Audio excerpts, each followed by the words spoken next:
Welcome to Reality Tea Times 2, the podcast where we discuss all the trash reality TV we love to hate. I am Tanika, and today we are going to be discussing the very first episode of the very first season of Forbidden Love.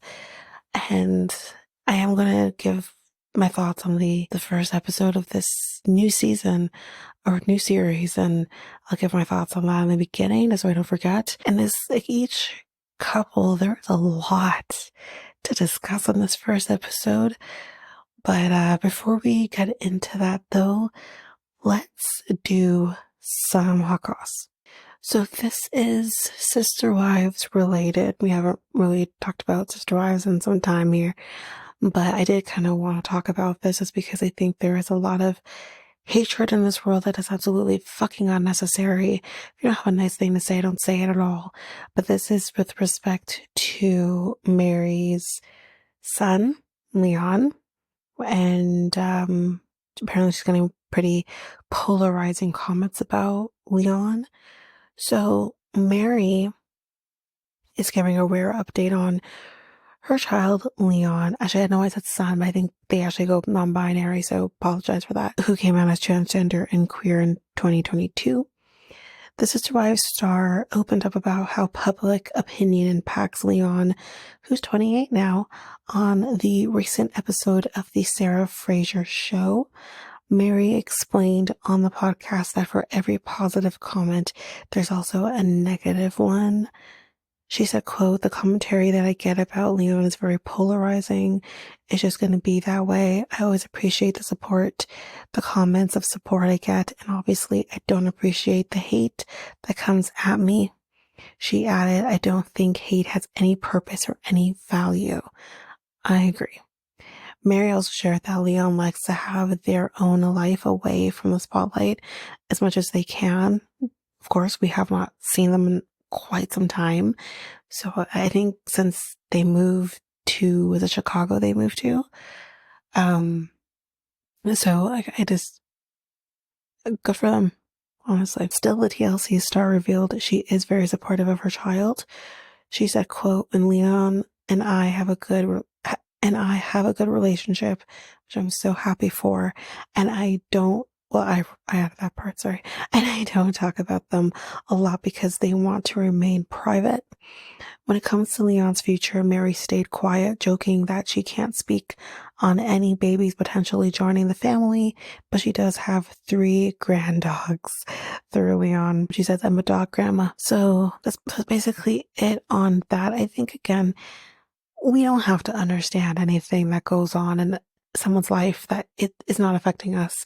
At the end of the day, if they feel like they're living their true self by being a transgender person, a queer person, a non-binary person, then how is that hurting you?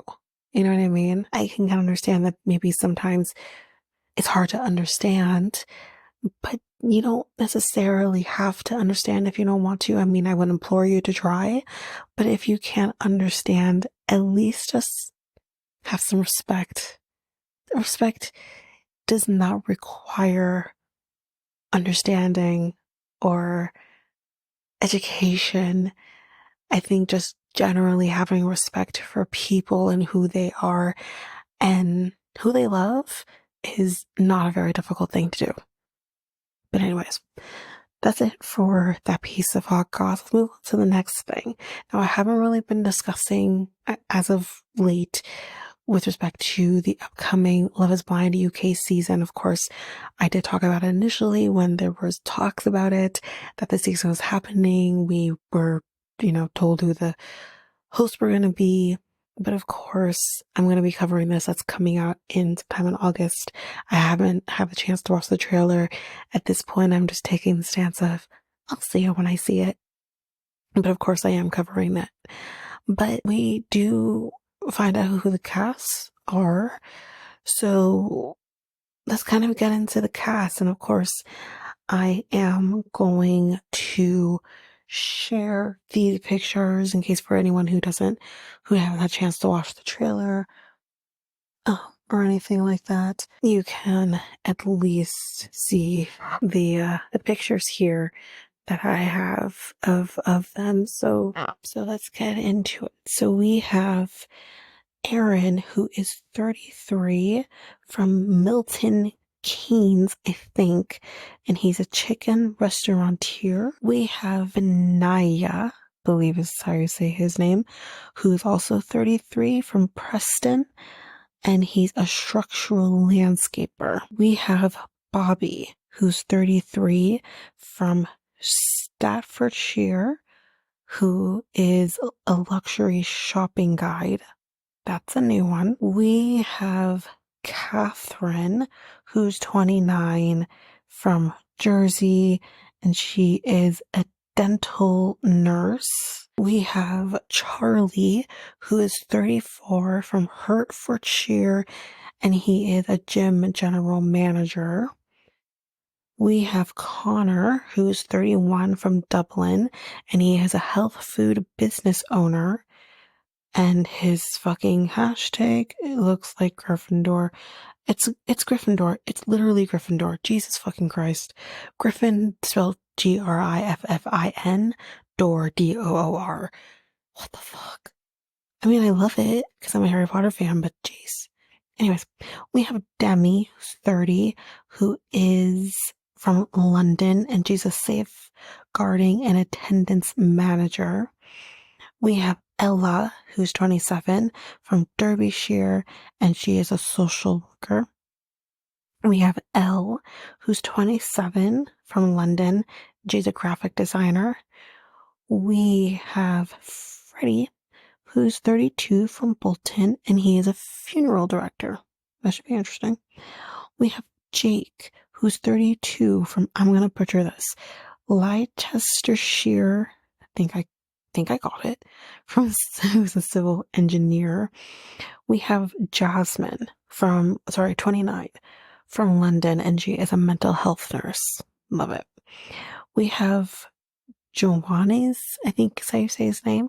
He's 31, from Luton, and he is a resident service manager. We have Jordan, 33, from Surrey, and he's a fashion tech founder. We have Lisa, 34, Edinburgh, baby photographer. We have Maria, 30, Southampton, and she's a makeup artist. We have Natasha, 32, Cheshire, and she is a career coordinator.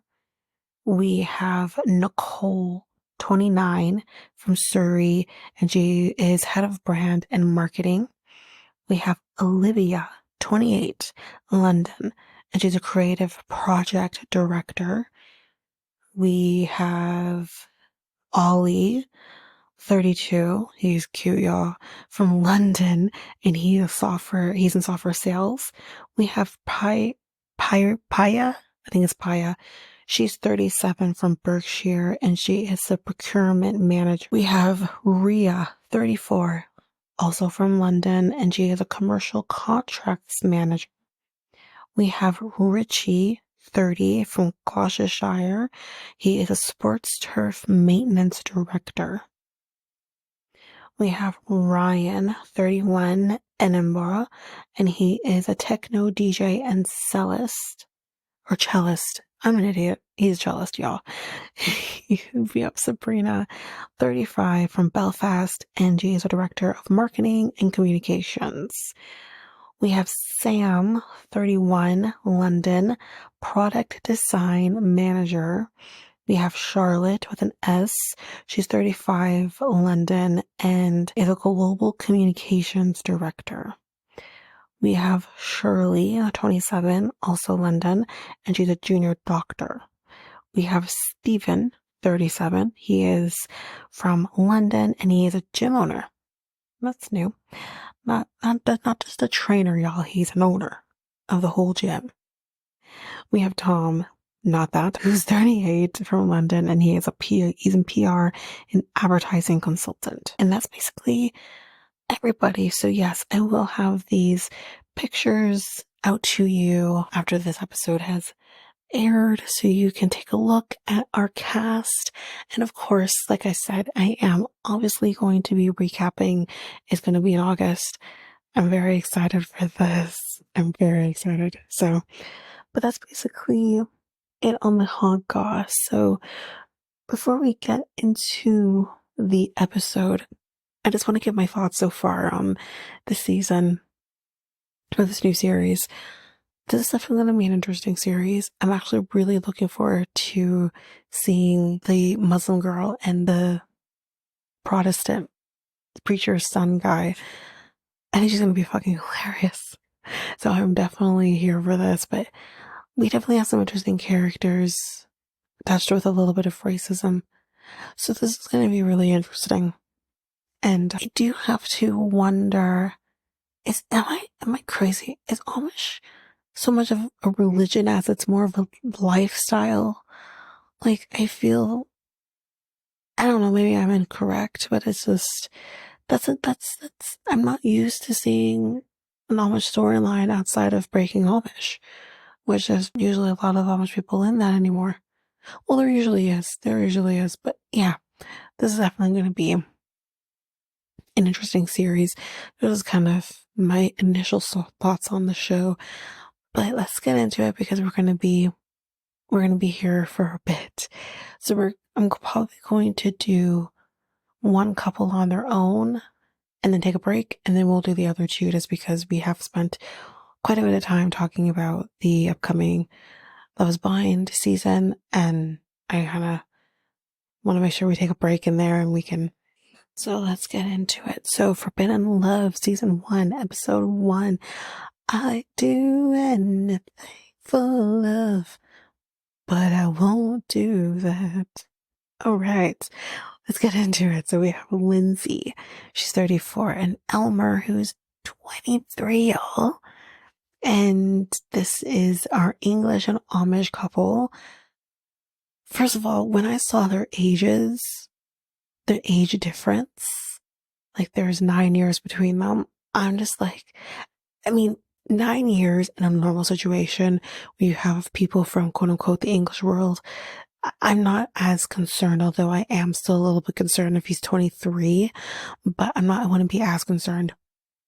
But when we're talking about a guy who is 23 and lived a very sheltered life,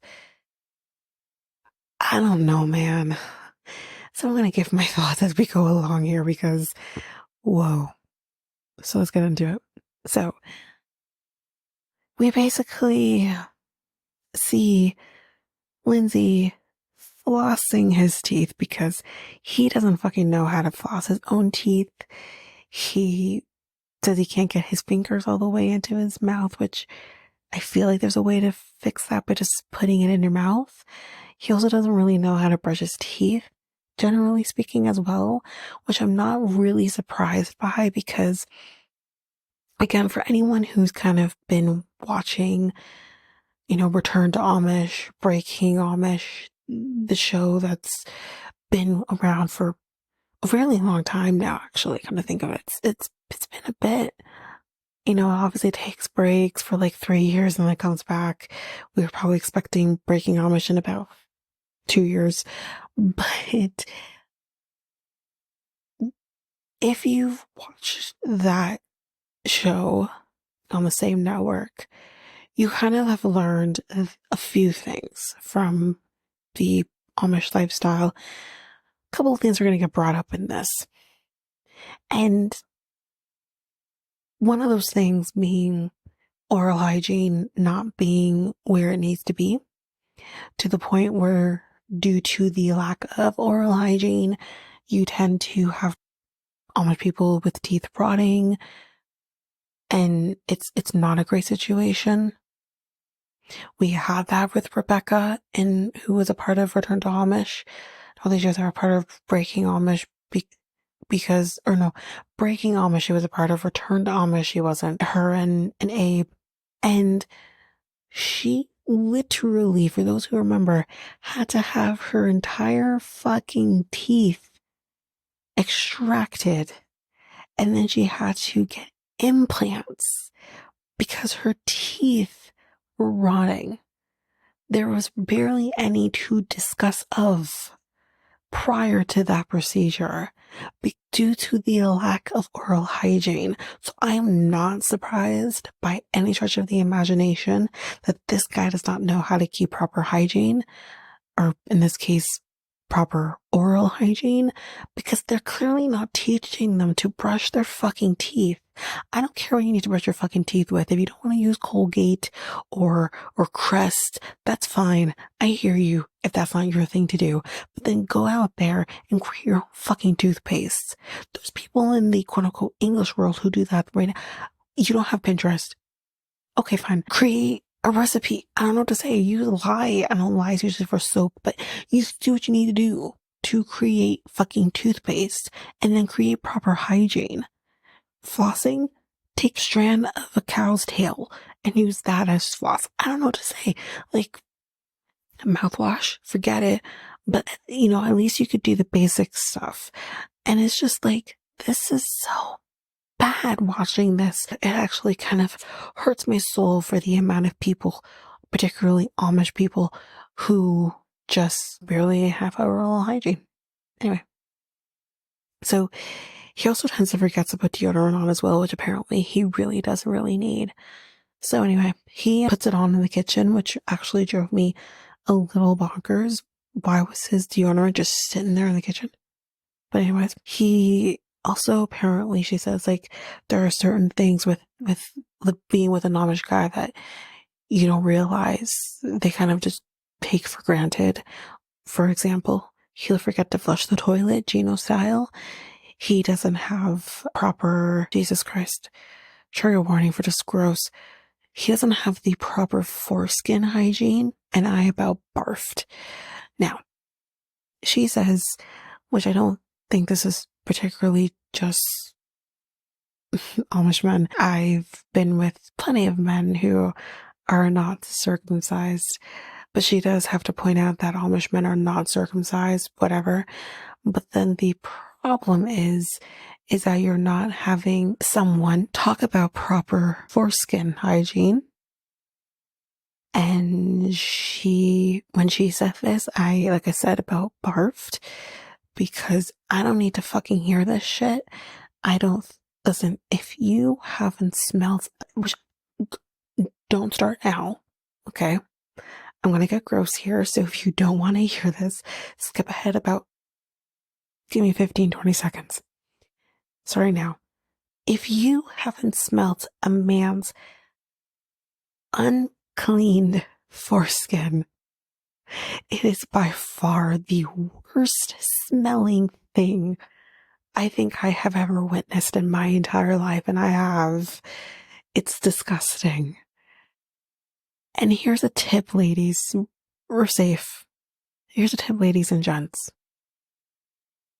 Mind you, though, gents who may potentially have sex with other gents, you should already fucking know this anyways, but women, PSA. If the foreskin doesn't move, he doesn't clean himself.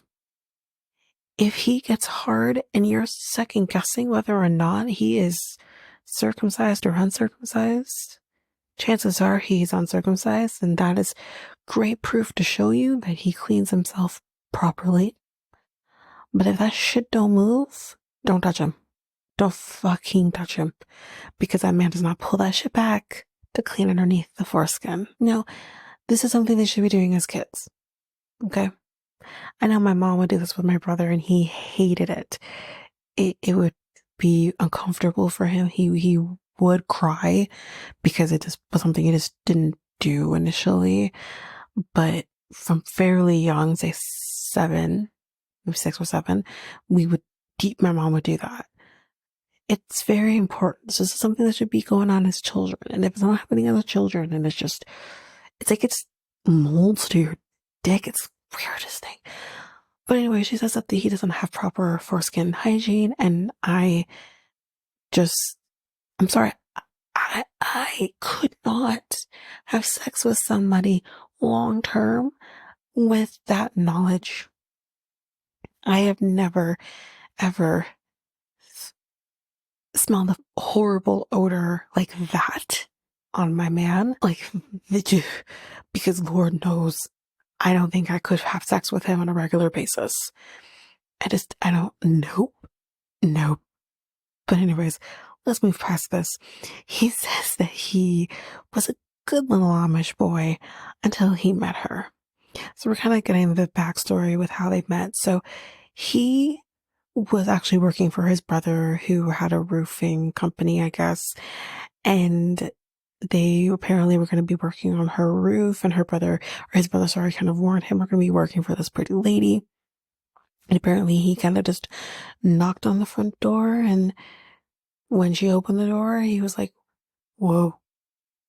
And he hadn't really had a girlfriend before at that point. So, you know, he didn't really know kind of what to do or what to expect or whatever the whole bit. So he said kind of one night, he kind of said to her, oh, I want to go home now. And she basically was like, you can stay here. And they kind of went from the couch to the bed, and he was kind of like, you can go on the covers, I'll stay on top of the covers. But I guess one thing led to another, and they still ended up having sex. So she said, he did pretty good for a guy who was potentially a virgin, which, yeah. And here's my thoughts. I don't want to shame her game by any means, a stretch of the imagination. However, I feel like this is kind of predatory a little bit on her part, only because this is a person who would have been roughly, I think they've only been married or together a couple of years. So this is a person who would have been like 31, 32, preying on a guy who's barely an adult at this point. And really and truly, what does that mean as a Amish man who really has an experience of the world in the same way she has? And it just felt very predatory, this story, because I'm just like, I know this is maybe a stretch, but it kind of gave me like that teacher student vibe, that older person, younger person vibe. And it kind of felt like, Mrs. Robinson kind of feels to the mix here. That's what it feels like. For those people who are 50 Shades fans, this is like Elena and Christian. This is what this was. And it just felt really predatory. That's how it felt initially for me. Now they're married, yes. So things move fairly quickly with the relationship, but it just, I don't know, it just felt very predatory. But anyways, let's move past that. And yeah, they pretty much, after getting married, got pregnant right away. She is currently pregnant. She is 2 months along, and he is going to, so sorry, I'm kind of not transitioning this great. They're going to be heading out, spoiler alert, to a horse auction, and he's going to be driving. Apparently, this is he just kind of learned how to drive. I mean, he says I just learned how to drive a truck, but I feel like he maybe just learned how to drive in general, like recently. And she says that this, like, kind of watching him learn how to drive has been very terrifying. They have about died 2 or 3 times. Great. She says that, like, once he discovered not only the ability to drive, but the access to technology, it was kind of downhill from there. He's constantly on his phone. And lo and behold, when this man learned you can get porn at your fingertips, he maybe went a little buck wild, like potentially watching porn all day, every day, to the point where she had to give him an ultimatum because of how often he was watching porn. Here's what I'm going to say. Ma'am, you are married to a 23-year-old kid. A 23-year-old kid who never experienced the world in the same way you did. He's literally like a person who came out of prison to a world that now has smartphones. And it never did before. And he is going to act like a kid in a candy store when it comes to stuff like this because he's never had the privilege of having it before. The way he was brought up told him that technology is the devil's work. Okay. And then you have a 23-year-old kid who's never experienced the world in the same way you did, discovering that all you gotta do is click Pornhub or browsers and you're good to go. And, well, I don't think he's doing OnlyFans. Like, highly doubt he's paying for this. You kidding? She'd kill him. And he's discovering that you can get anything your heart desires with porn. Whatever your little mind can think of, he could have at his fingertips without having to pay for anything like that. It's just there for him. And he's like any young kid, especially a young boy, discovering it for the first time, and is like, this is cool. And he's gonna watch it a lot. That doesn't necessarily mean that, you know, he doesn't want his wife, which we'll get to in a little bit. I am going to have some thoughts on a few things that were brought up by her, but it's just, he's figuring life out, figuring himself out in ways that he never had before. So I'm not surprised that this guy is on his phone constantly. I am not surprised that this guy is watching porn 24/7. I'm not surprised by any of that. I'm surprised that she's surprised. I'm surprised that she thought that this guy was going to be different because he grew up Amish. Man, that doesn't exist. A man's a man.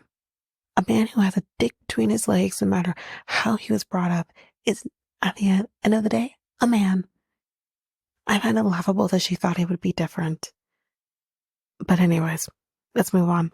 So yes, they make it to the horse auction, and basically, like, I think he wants to kind of buy a horse that they can kind of bring up and then sell and kind of gain like a profit for him from it. Like, basically flipping a horse is the term that he used.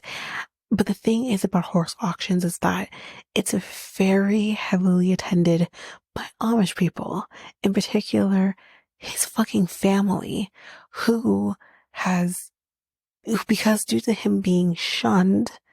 Now again, if you don't peruse in Return to Amish or Breaking Amish or anything like that, let me educate. Although, again, these are probably terminology that you may know, even if you don't peruse these types of shows.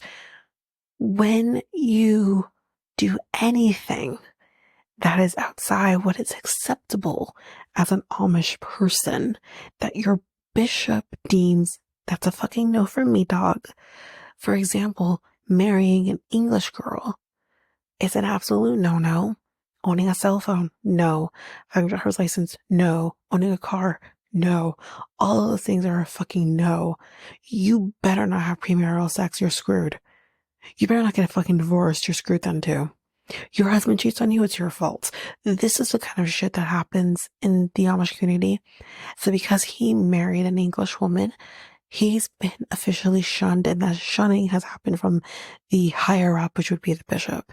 Because the bishop has shunned him, what ends up happening is that his family, doesn't matter who the family member is, cousin, brother, mom, dad, grandparents, doesn't matter. They all have to pretend like this man doesn't exist anymore. That he's, for all intents and purposes, dead to them.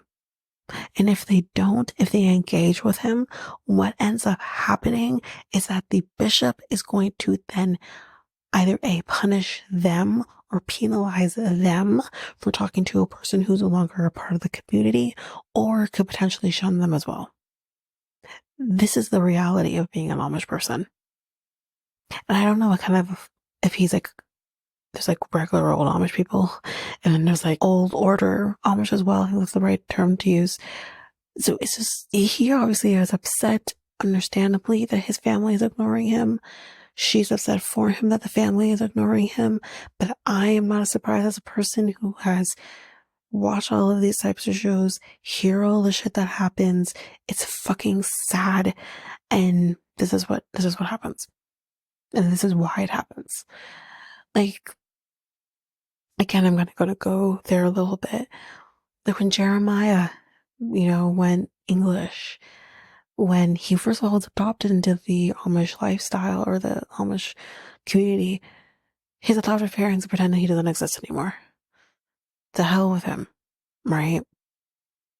You had Abe's mom, who I love and adore, and I hope she's okay, kind of wanting to break out and like live life. Because of that, she'd been shunned, but obviously she still wants to be with her husband because she still loves her husband and he loves her.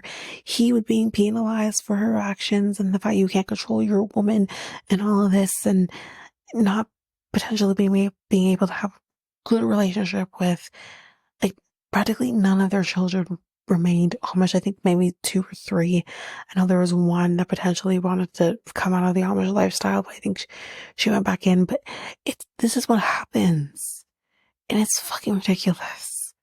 But who am I? That's not my life. That's not something I subscribe to. But yeah, he does say at this point, though, that yes, there are perks not living Amish. For example, you don't have to read by candlelight. You don't have to necessarily bathe in your sister's old bathwater. I'm sick. But he also says that, it's not easy to live an English lifestyle, which I think for the mere reason of you don't get to be around your family. Responsibilities are very different as an English person versus an Amish person. So I definitely hear all of that, but it's just, yeah. Can you imagine her living an Amish lifestyle with her big fake boobs? Anyway, let's move on to the next scene. So we can see, is looking a little pissed off. And clearly she's been kind of looking through his phone, and she says to him, "Have you been looking at porn?" He is like, "Yeah, a couple days ago." And she's like, "It was supposed to be done. Like, they were supposed to be not worrying about this. And here we are worrying about it again." And he's like, "I'm trying to deal with it." And she doesn't believe that he is. She says, like, "You have a problem." And apparently he would do this about 6 times a day, that he would sit there and just watch porn. What? That's fucked. And she actually uses an example, and this is kind of how you know, like, we got a problem here. She would be on her own, at home, horny, and he's going to the parking lot down the street to watch porn on his own and basically jerk off. But here's where I'm going to add my thoughts on this, because I think there's a piece here that's being missed that I kind of already said earlier. This is a person who hasn't gotten to go through life in the same way that her as an English person has got to go through, or just other men in general have been able to go through as English people. He's doing the things as a 23-year-old that you would do as a teenager or preteen into teenage years, where you're out there exploring your sexuality, exploring, what you like or maybe don't like, whether that is, experimenting on yourself or watching porn or whatever the case may be. He's basically living his teenage years, now the 23-year-old married man. And guess what, honey? You took that on. You took it on. And I don't necessarily have sympathy for her. I mean, there are people who legitimately have issues with porn addictions that definitely need to figure that out in therapy or whatever the case may be. But I don't know if this person is necessarily addicted to pornography, only because we're talking about a 23-year-old who lived a sheltered lifestyle, who didn't have the opportunity. If you're not allowed to have premarital sex, where, when, how, and why would you think that he would have had the opportunity to jerk himself off as a teenager in a suppressed lifestyle where they're going to literally say the devil's upon you because you're jerking off your meat. You know what I mean? For those who watch the Plathville, this is literally the same situation that Ethan talked about with Olivia many years ago when they traveled to California together.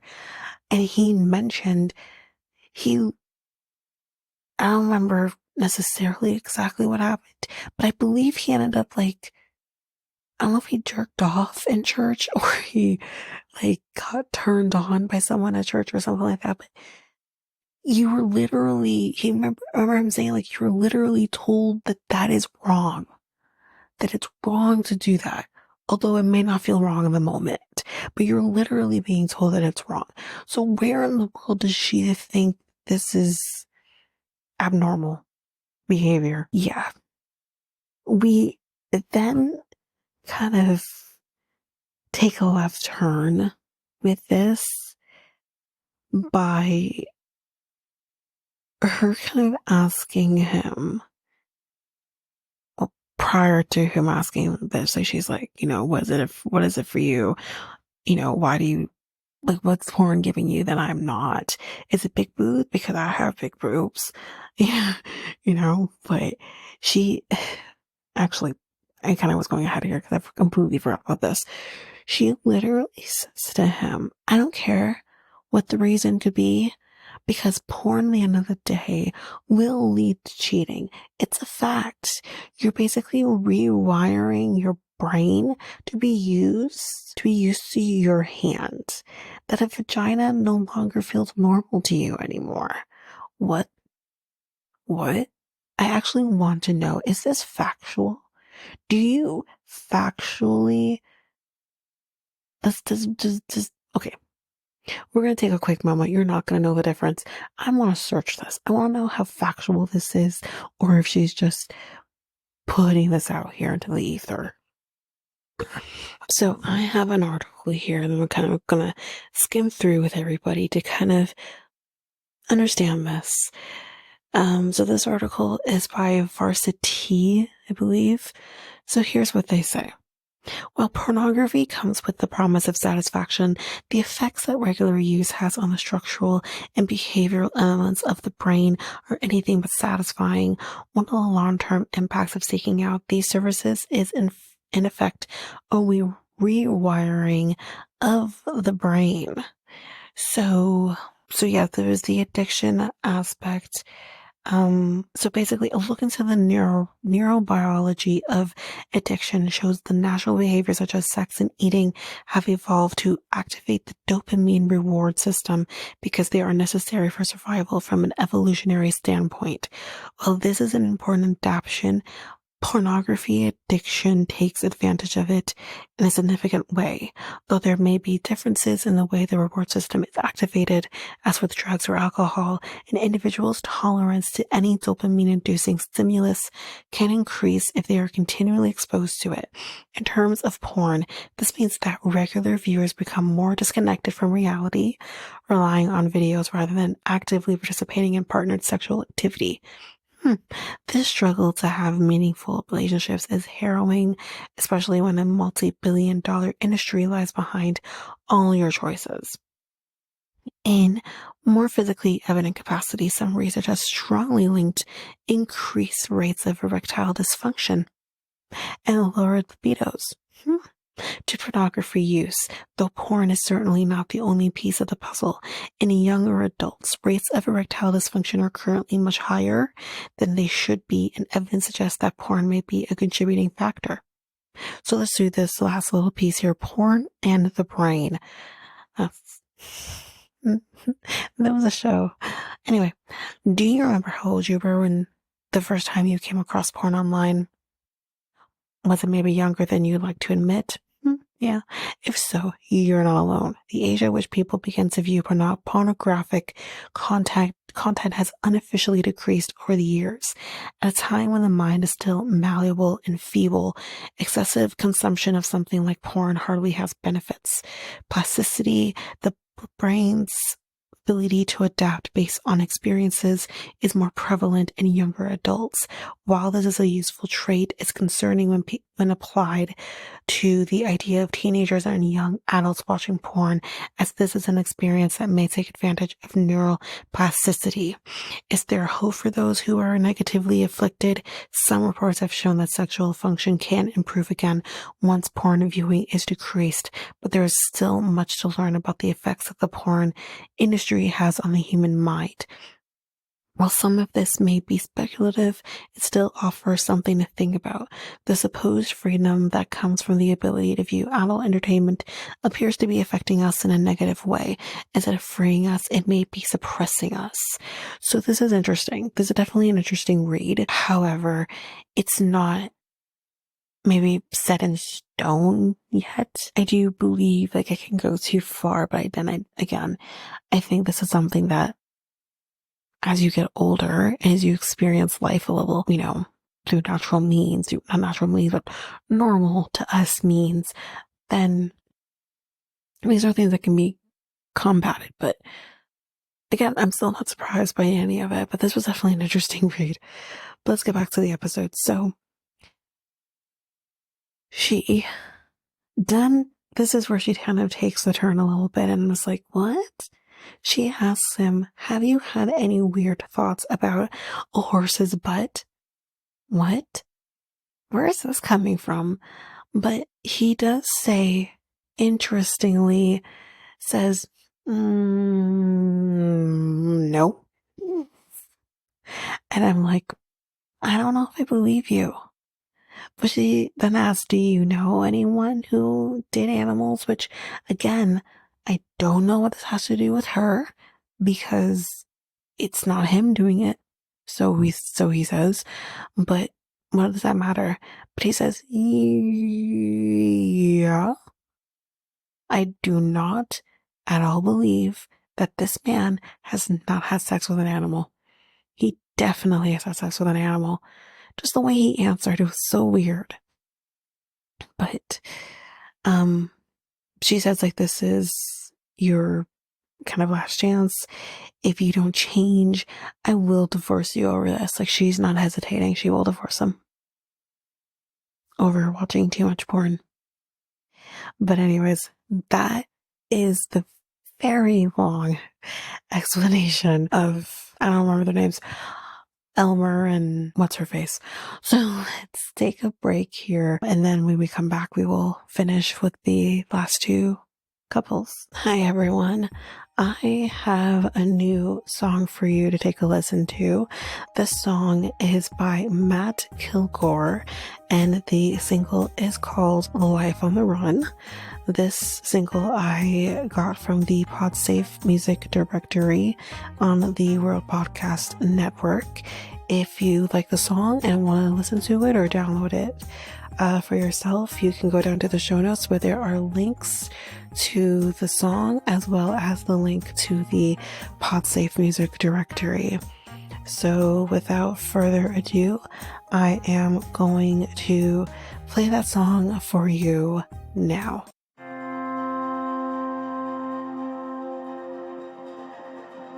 Life on the run looks like I'm never coming back. Being free, that's destiny to me. I'd say I'm mad, I'd say I'm glad. Oh, I'm anything but sad. Regret won't find its way on me.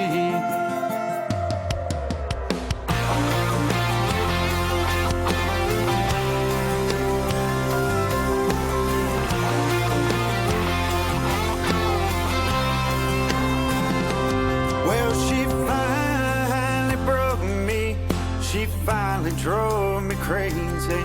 I tried to ride it out for so long. She pushed me off the ledge and thought it was funny. Oh, but I'm the one who's laughing last. Life on the run looks like I'm never coming back. Being free,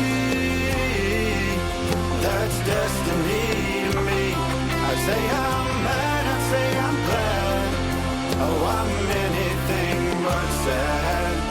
Regret won't find its way on me. Well, I'm faded out in Texas, staring down those endless fields. These songs keep on playing, reminding me how I feel. It's a small shot of lonesome and 2 parts sweet relief. Not a chance that I can go back again. Life on the run looks like I'm never coming back. Being free, that's destiny to me. I'd say I'm mad, I'd say I'm glad. Oh, I'm anything but sad. Regret won't find its way on me. Oh, and maybe I'm just a fool. Out here acting like a tool. It might have been me all along. But from how I see it here, oh, I'll gladly have some beers just to make these awful thoughts disappear. Life on the run looks like I'm never coming back. Being free, that's destiny to me. I'd say I'm mad, I'd say I'm glad. Oh, I'm anything but sad.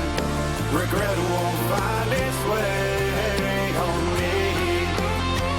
Because regret won't find its way on me.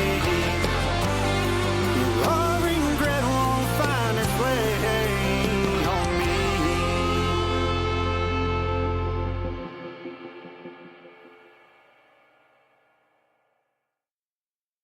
And I am back. So we have Ellie, he is 32 and an Orthodox Jew, and we have Lori, who is 36 and she is a Catholic. So he tells us that we are not your average Jews. He's just basically Jewish on steroids. So he does go to temple every day.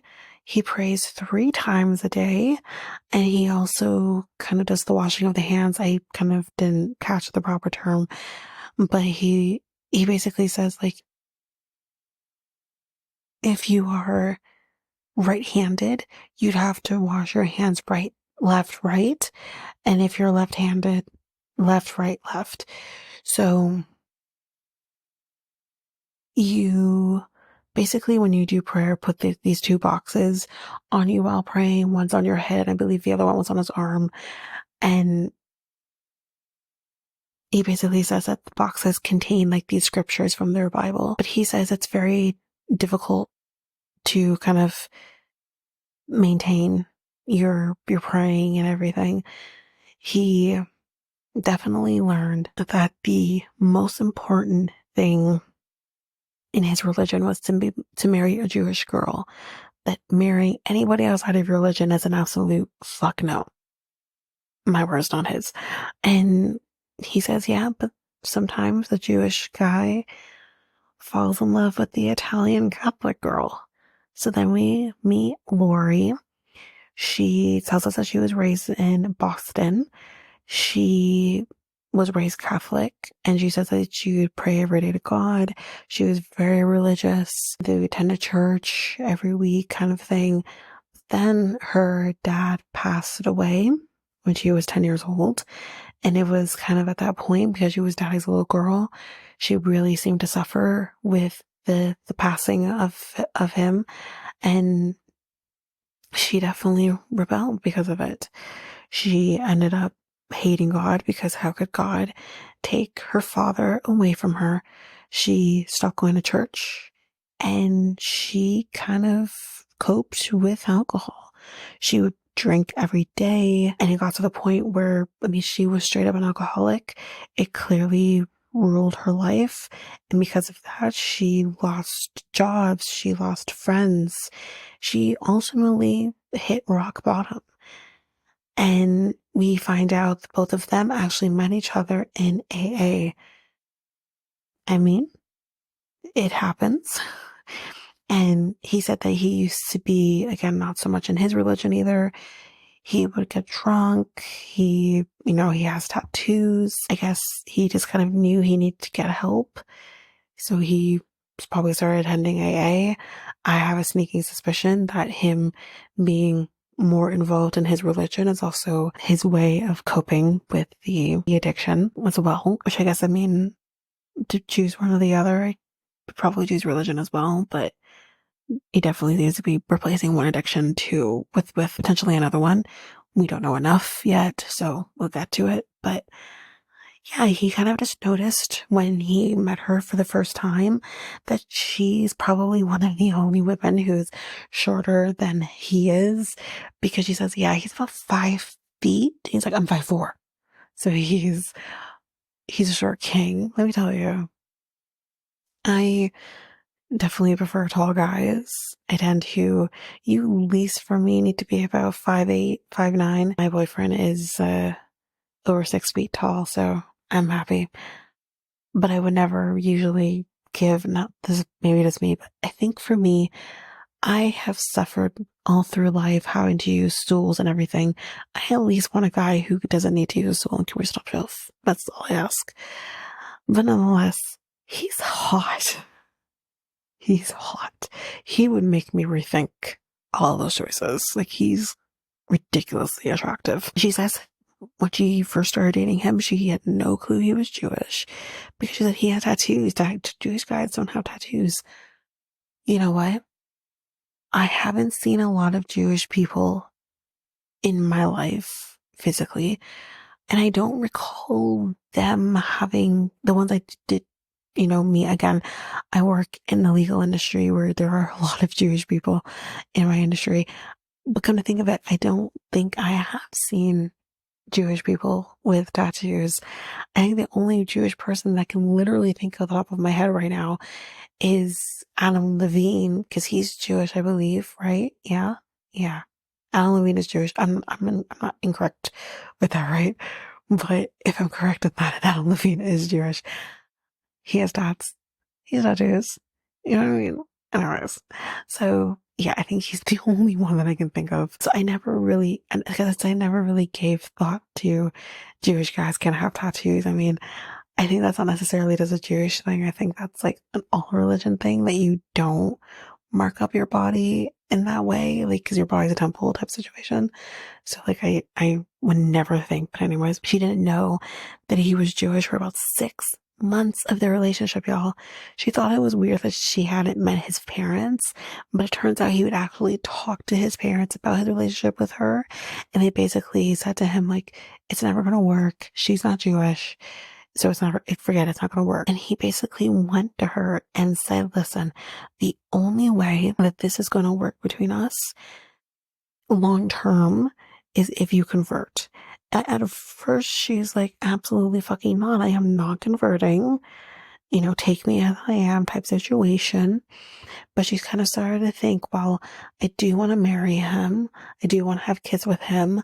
I do want to make this work. So if converting to Judaism is the only way that this is going to work, then I guess I'm converting. Now, I do have my thoughts on this. I do wonder, like, I'm not questioning her feelings for him by any stretch of the imagination. He seems like a really decent person, but she is 36 years old. I do wonder if she thinks, oh, my clock is ticking. If I don't make this work with this guy, I'm going to have to start all over again. So I do wonder if she's forfeiting who she is to appease his family and him in order to ultimately get what she wants in life, which would be marriage and kids. I do wonder that. But anyways, they're now going to be heading to Temple for her conversion classes, which she has to kind of do multiple times a week. We'll get to how much she has to do it.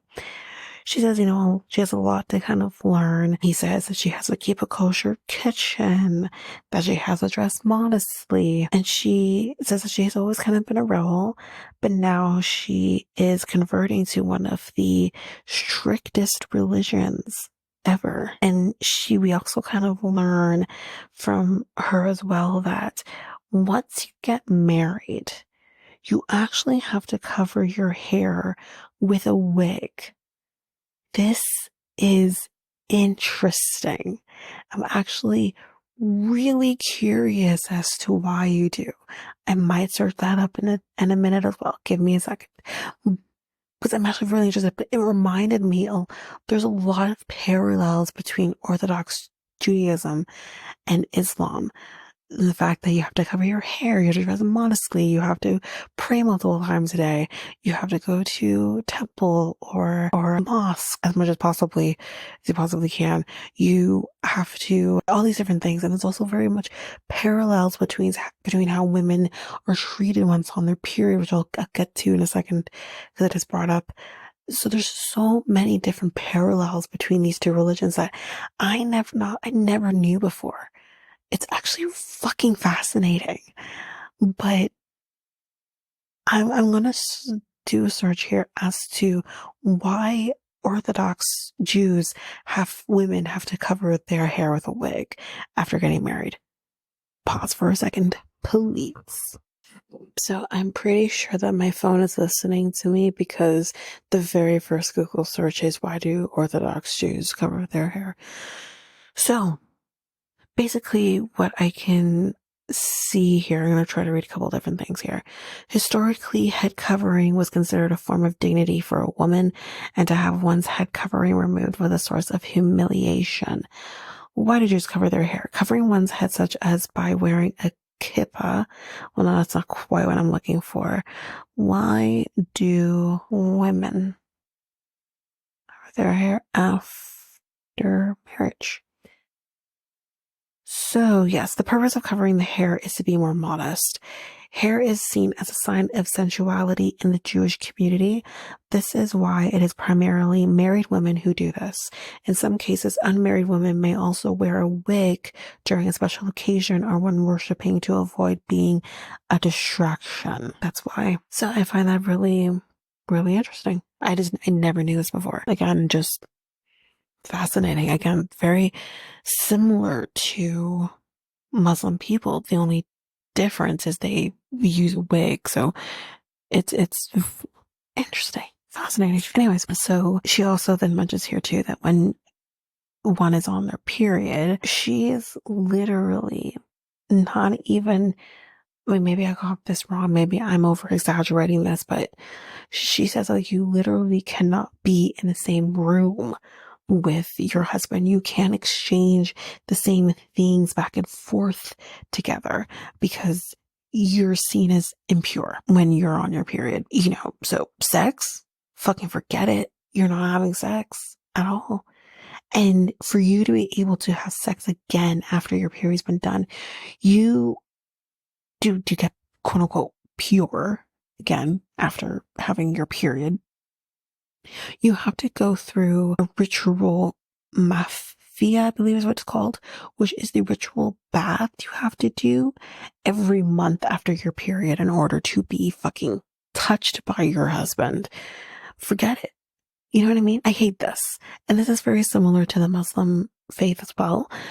But I feel like Orthodox Judaism is even more extreme than Islam, because I know with Islam, I feel like it's, maybe this is me just having, or being hopeful or whatever, as a woman hearing this shit, that it feels to me that you're literally said, like, you don't have to pray. I think you can if you want to, but you don't have to go to the mosque because you're on your period, but you don't have to pray, but I think you can if you're at home and whatever. And it's not like you can't touch your husband because you're on your period. Like, maybe sex, yes, potentially could be off the table, religiously speaking. I mean, morally speaking, for me, sex is off the table during certain days of my period anyways. For my boyfriend, it's until it's over. So it is not so much about being impure. It's just, he doesn't want to deal with the blood because he gets a little squirmish. But it's just like, I hate this. Because again, maybe because I'm a woman who gets a period every month, that you're told that your period blood is probably one of the most cleanest forms of blood. And to hear someone say, our religions say that is just impure. It just makes me feel like, the fuck is wrong with me? You know? It's a horrible feeling to have. I feel like God doesn't believe in that. So, like, who created this world? You know what I mean? It's horrible. Anyway, I don't like it. Anyways, so we kind of see her in the class with the rabbi, and she walks in and she's like, "Your favorite student is here," and he's like, "My favorite student." Oh, okay. So she has to do these classes 3 times a week, and the rabbi is basically the person who will determine when she converts, like when she can do the conversion tests and whatnot. And her life is basically in the hands of this rabbi, and they are doing some technical stuff in this lesson. And he basically like asks, for example, like, what is God doing on Rosh Hashanah? And her answer to him is not an answer that I would give even as a Christian. She says, having some cocktails? No. No, he's not. And she's like, I can't believe that I said that. I can't believe that. But she does end up saying that it's the day of judgment. And he says that she basically has work to do in order to prove to him that she is serious about converting.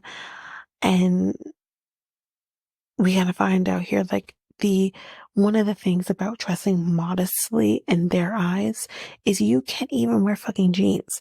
Something that completely covers you cannot wear. Why? Probably because it shows off your curves. So that means you're no longer modest. She thinks, she says in this moment that she believes that converting to Catholicism is probably a lot easier than this. Just basically, you just get dunked into a pool. I highly doubt that converting to Catholicism is that easy.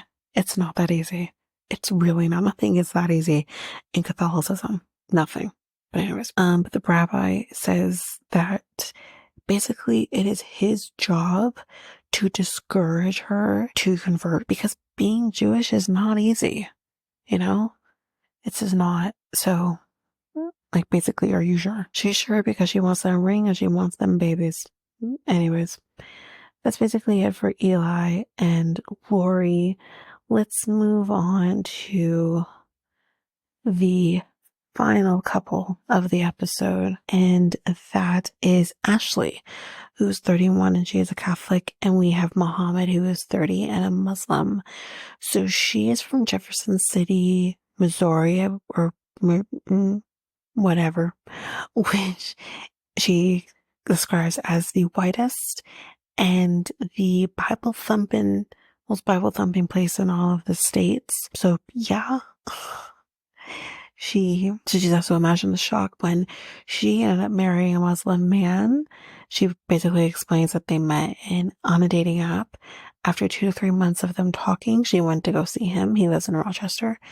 And she was there for about a week. She basically went home, quit her job, packed her shit up, told her family, I'm leaving to go live with Muhammad in Rochester. And when she got there, they got married a day later. This was horrible decision making, really and fucking truly, because I feel like, again, they felt like they had to do this in order to be able to have sex, but it's just, this is no. Horrible decision making. But they also have a daughter now. They got married a year after getting married. They had their daughter Rose. She's with her family, and they seem just like lovely folks. Incorrect. These people are fucking disgusting racists. There's one person who, I don't even give a shit who she is. It's like, it was a shock that she married a Muslim man because she's American and a Catholic. What does American have to do with anything? There are Americans who are not Catholic. There are Americans who are Jewish. There are Americans who are Muslim. There are Americans that are other religions that are maybe not mainstream religions. What does her being American have to do with anything? Her mom is like, I'm concerned for your safety, because from what I hear in the news, these Muslim men are just killing their women because for no fucking reason, really. You know, just because they may not be wearing their hijabs. They're just out here killing their women. Okay. I would love to know if the majority of what she's describing as mercy killings are what you are seeing in the States. I'm sure there are definitely cases of this happening. Mercy killings are not just, and again, mercy killings are not just Muslim things. This happens in the Hindu religion as well. So it happens in like India or any other place that are Hindu. So I'm I'm sure the majority of cases not that. I'm sure yes it happens, but you're describing things that are the minority, you know? And you're there fucking watching Fox News and think that that's fucking Bible. This is fucking ridiculous. You know she's a Trump supporter. And then her sister, who just seems to be the most supportive sister ever. Incorrect. Her sister literally says, "Do you remember that time we could not get in touch with you?" I was just like, yeah, and you call the police. To do a well check, not a welfare check, a well check. Actually, what basically happened here is when she moved to Rochester, she basically chose to ignore her family because they were fucking negative. I mean, fuck, I want to ignore them now, but I'm watching the fucking show and I can't. So they called the police to check on her, and when her sister called the police, she not only fucking called the police for nothing, she also basically told them, yeah, so my sister, she's in with the Rochester, and she is just visiting this un-American man. And we can't get a hold of her. She hasn't been answering any of our phone calls or any of our text messages. She hasn't been responding to us at all. Can you please go over to 123 I'm a Racist Streets and just go on and check on her? So they do. They go in and they check on her. And they say to her, so yeah, your sister told us that you were visiting, but we see that your name is on the mailbox. Yeah, because I live here, and she knows that. So you're basically, bitch, going to use police fucking resources in fucking Rochester, fucking New York to do a well check, not a welfare check, a well check on your sister when she's just ignoring your dipshits. Because you're racist fucking people. You're xenophobic. You're racist. What else can I give you?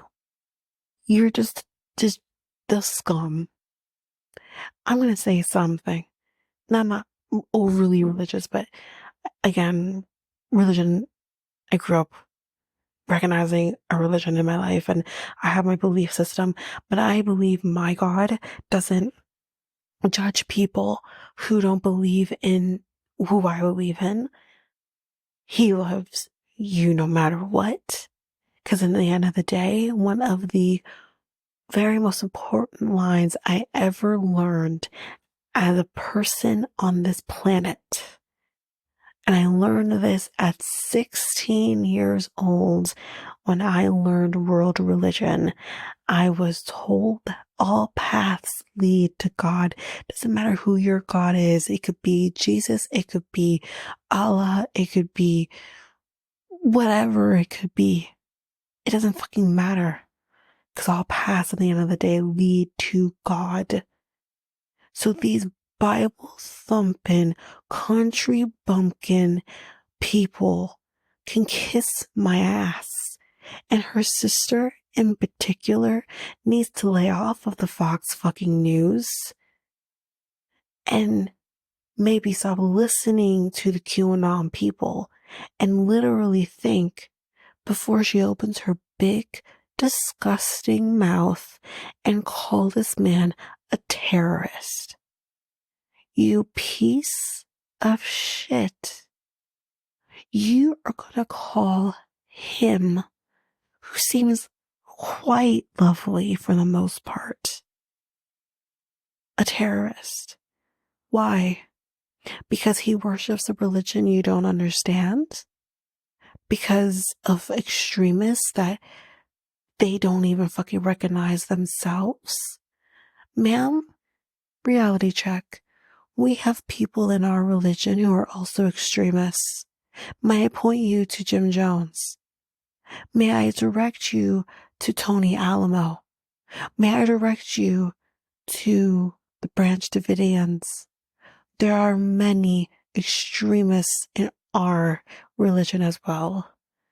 So don't sit here and act like you're holier than thou and calling this man a fucking terrorist. That was fucking deplorable.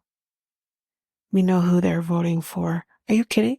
They would never vote for a black female to be president. Anyways, let me come off of my soapbox because I can go forever. We are back in Rochester with Muhammad. We're meeting him now. And he says that he moved to the States 10 years ago with his brother. And they opened a store together. His brother's actually his twin brother. And he says that he is very, devout in his religion. His dad also has 2 wives, so they're pretty devout, at least in that aspect.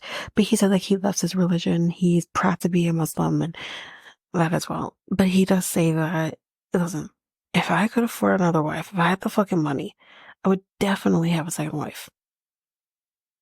And he says that he never really wants to marry an American Catholic girl, but then Ashley, he said that no one in his family had ever married a non-Muslim person, so he was a little bit unsure on how his family was going to react to him marrying Ashley. His brother in particular kind of told him, "You're going to bring shame to our family." Damn. Are you sure?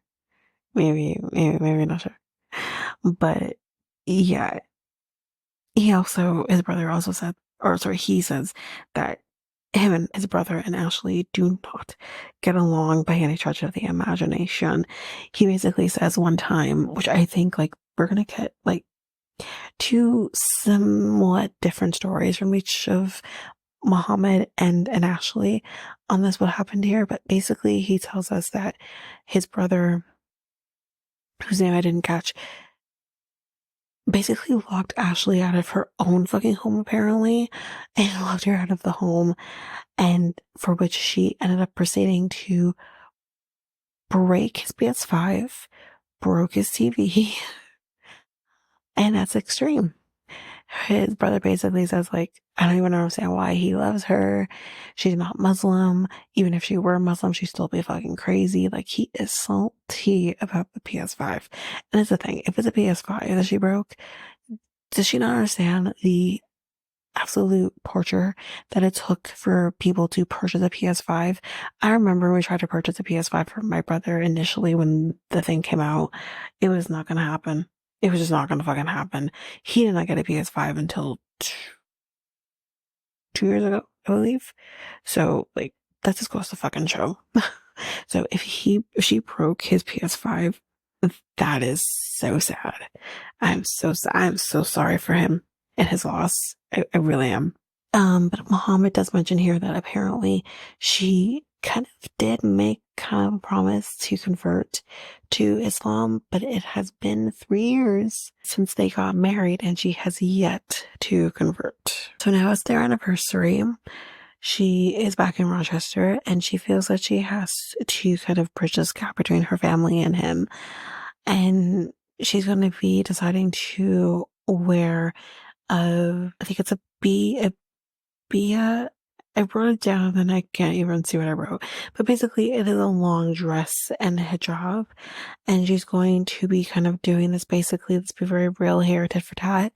She's kind of hoping she can get a favor out of him. So she's going to be wearing something that he'd want her to wear. But basically, it's her sister's birthday soon. And she's kind of hoping that he can kind of come and come with her to, back home in order to celebrate with her. So she gets to the park and he's waiting for her there. And he definitely looks very happy when she gets there. He tells her that she looks beautiful and he's crying. He is crying seeing her wear this hijab and dress. It's interesting. I think it's the abaya. He said that it reminds him of home. So she tells him about her, basically, her sister's birthday. And he's like, so, happy birthday to Jen. Like, and she basically wants to go back, she's telling him, and she wants to go with him for her birthday. And he says, listen, I promised Allah that I would never go back after what happened last time. Obviously, her sister calling him a fucking terrorist. And she says, in order to fix our marriage, we have time to try here. She wants him to try with her family. She wants to try with his family. And he basically believes that if someone doesn't like him, that she shouldn't like them either. Basically, we're just, living in high school. And she says, she's my sister. And so, like, what about your brother? He's like, no. It's about respecting me. So don't bring him into this. Leave him alone. Well, if the shoe fucking fits, my guy, like, no. But basically, she said, like, I'm basically asking for the sake of us that they need to kind of do this in order to ensure their marriage stays intact. And she's like, let's go and talk to them, I believe. And he doesn't want to see her family, which again, I don't disparage. And for the sake of their marriage, though, he says, I guess we gotta try. But yeah, that's basically it for the episode. We're not gonna do any like coming up on this season. This is because I don't think it's really necessary for this episode, for this show, but we're not going to be doing that, but it does definitely look interesting and what we can expect throughout the season. So we'll see. But again, that is it for this episode, our very first episode of Forbidden Love. So if you like what you heard, please rate, review the podcast on either Apple Podcasts or Spotify. Also, don't forget that you can also share us with everyone in your life if you really love this. And I do want to read those reviews. I'm definitely getting 5-star ratings, but I want to read those reviews. So send me those reviews and I will read those 4 and 5-star reviews on the podcast.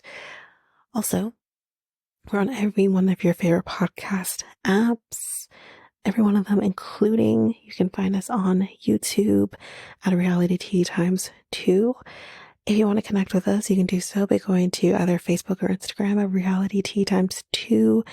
You can also find us on Twitter, TikTok, Reddit at Reality Tea Times 2 Pod. We also have our email, which is at realityteatimes2 at hotmail.com. Definitely want to hear from you guys. And we also have our new website where you can listen to all of these episodes. You can review the podcast on there as well. You can connect with me in any way, all the stuff. It's all there. And you can find me there at www.realityteatimes2, all spelled out, .podpage.io. It's there. And don't forget, I also have my other podcast with my friend Mikkel, Next Week Podcast, where we talk about all kinds of different topics. But you can find us on any of your favorite podcast apps over there as well. Or you can also go to YouTube and you go to Next Take Podcast, as well as our website, which is solo.to/Next Take Podcast. So yeah, there's that, and that's basically that. And again, don't forget, if all of this information is overwhelming, we do have all of the links, everything in our show notes. But that is it for now, guys. Thanks.